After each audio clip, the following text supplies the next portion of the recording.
ஆனால் மயூரநாதருக்கு பள்ளியறை பூஜை வந்து ரொம்ப விசேஷமாக பண்ணுவாங்க. அதுவும் வெள்ளிக்கிழமையில் பயங்கர விசேஷமாக இருக்கும். மற்ற நாள் பூஜையை விட வெள்ளிக்கிழமை மயூரநாதர் பள்ளியறை பூஜைங்கிறது ரொம்ப விசேஷமாக இருக்கும். அதே மாதிரி சட்டநாதர் கோயில்லையும் வெள்ளிக்கிழமை பூஜை ரொம்ப விசேஷமாக இருக்கும். ஆனால் முன்னாடிலாம் ஆளே இருக்காது. இப்போ போய் பார்த்தா சட்டநாதருக்கு அப்பா அப்படி அவ்வளோ கூட்டம், எவ்வளோ கூட்டன்றீங்க. ராத்திரி க்யூவில் நிற்கிதுங்க. கோயில் சுற்றி வந்துடலாம் போல் அவ்வளோ இதுக்கு கூட்டம். இவங்கெல்லாம் எப்படா பார்த்துட்டு எப்போ போவாங்கங்கிற மாதிரி இருக்கும். ராத்திரி 12:30 1 மணிக்கு தான் பூஜை பண்ணுவாங்க அங்கே. முன்னாடிலாம் அப்போல்லாம் ஒரு 10 பேர் 4 பேர் தான் இருப்பாங்களே கோயிலில், வேறு யாரும் அதுக்கு மேலே இருக்க மாட்டாங்க. ஆனால் இப்போல்லாம் அத்தனை பேர் இருக்காங்க. எவ்வளோ ஊற்றிட்டே இருக்காங்க பாருங்களேன் அபிஷேகம் சுவாமிக்கு. அவ்வளோ இருந்தது, அவ்வளோ கரெக்டாக இருந்தது.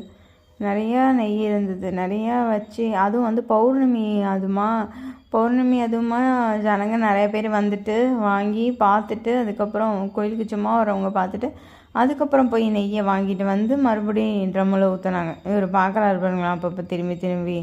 எனக்கு ஒரு பார்த்தாலே சமக்கம் ஃபன்னாக இருக்கும். இவங்க சரி அவங்க அப்படி சொல்கிறாங்கன்னா இவங்க பேசாமல் இல்லைம்மா இருக்கட்டும் உட்காரட்டும், நாங்கள் இப்படி பின்னாடி உட்காந்துக்கிறோம் இல்லை ஏதாவது சொன்னால அதுவும் சொல்கிறதில்ல. எழுப்பிவிட்டா போதும், நம்ம உட்காந்துக்கிட்டா போதுன்னு உட்காந்துக்கிறாங்க. என்னத்த சொல்ல, எதுக்கு சாமி கும்பிட கோயிலுக்கு வருதுங்க அப்படின்னு எனக்கும் தெரியல.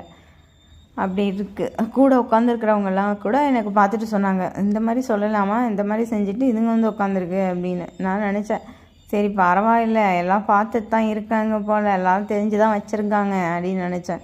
ஃபஸ்ட்டு நினச்சேன் இந்த மாதிரிலாம் யாரும் ஆமாம் யாருக்கு தெரிய போகுது, யார் பார்க்க போகிறா, யார் கேட்க போகிறான்னு நினச்சானே. எல்லாம் கேட்டுட்டு தெரிஞ்சு தான் வச்சுருக்கீங்கன்னா அப்படிங்கிற வந்து அவ்வளோ சத்தமாக ஓப்பனாக கத்தி பேசினார். எந்திரிமா அப்படின்னு. எனக்கு சிரிப்பாக வந்துச்சு.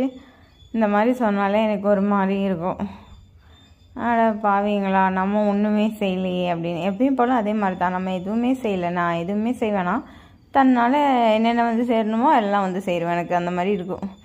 நெய் எவ்வளோ ஊற்றிட்டே இருக்காங்க பாருங்களேன். கிட்டத்தட்ட 1 மணி நேரமாக ஊற்றினாங்க. 1 மணி நேரத்தில் ஒரு 10 நிமிஷம் தான் வந்து மற்ற இதெல்லாம் பண்ணுறதுக்கு டைமே இருந்திருக்குன்னு பாருங்களேன். ஒரு 50 நிமிஷம் வரைக்கும் நெய்யே அவர் தலையில் ஊற்றுன்னு ஊற்றி எடுத்துட்டாரு. அவருக்கு வந்து மூச்சு திணறி இருக்கும். உண்மையாக உட்காந்துருந்தார். ஐயோ நிறுத்துங்க இருங்கயா, கொஞ்சம் நான் மூச்சு விட்டுக்கிறேன், எனக்கு மூச்சு விட முடியல அப்படிங்கிற மாதிரி இருந்தது. நெய்யை போட்டுட்டு இப்போ தீபார்த்தனை காமிச்சிட்டு அடுத்து பெரிய தீபார்த்தனை காமிப்பாங்க திரையை போட்டுட்டு. அது வந்து அடுத்து வந்து குளிப்பாட்டி இருக்க மாட்டாங்க, அப்படியே அதோட மாட்டிருப்பாங்கன்னு நினைக்கிறேன். இல்லை அந்த வெந்நி தண்ணியை மட்டும் ஊற்றிட்டு அதுக்கப்புறம்